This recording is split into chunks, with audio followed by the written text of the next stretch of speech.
Salut à toutes et à tous et bienvenue dans la Minute Cyber, votre rendez-vous quotidien avec l'actualité brûlante de la cybersécurité. Aujourd'hui, on commence fort avec une nouvelle inquiétante, l'émergence de PromptLock, un rançongiciel dopé à l'IA. Imaginez un cybercriminel qui ne dort jamais et apprend en permanence. Effrayant, n'est-ce pas? L'IA rend ses attaques plus sophistiquées et difficiles à détecter.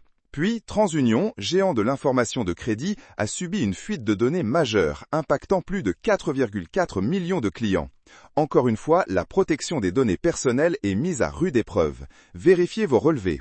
Du côté des menaces étatiques, le groupe nord-coréen ScarCrust a lancé sa nouvelle opération, Hankook Phantom, ciblant spécifiquement la Corée du Sud. Un rappel que la cyberguerre est une réalité persistante. Attention aux développeurs et administrateurs réseau. Des vulnérabilités critiques ont été découvertes dans Git et Citrix Netscaler. Mises à jour urgentes sont de rigueur pour éviter de devenir la prochaine cible facile. L'IA est décidément partout, même là où on ne l'attend pas toujours. Une attaque de la chaîne d'approvisionnement a ciblé le système NAX Build, avec l'IA comme arme. C'est le serpent qui se mord la queue. L'IA protège et attaque à la fois. Les conseils d'administration sont de plus en plus appelés à revoir leur rôle dans la cybersécurité. Il ne s'agit plus seulement d'un problème technique, mais d'une question de gouvernance et de stratégie d'entreprise.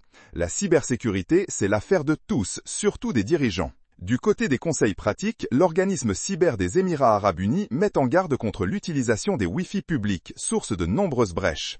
Un bon vieux VPN est votre meilleur ami quand vous êtes hors de chez vous. Sur une note plus positive, Claroti a obtenu la compétence AWS Manufacturing et Industrial pour la sécurité OT.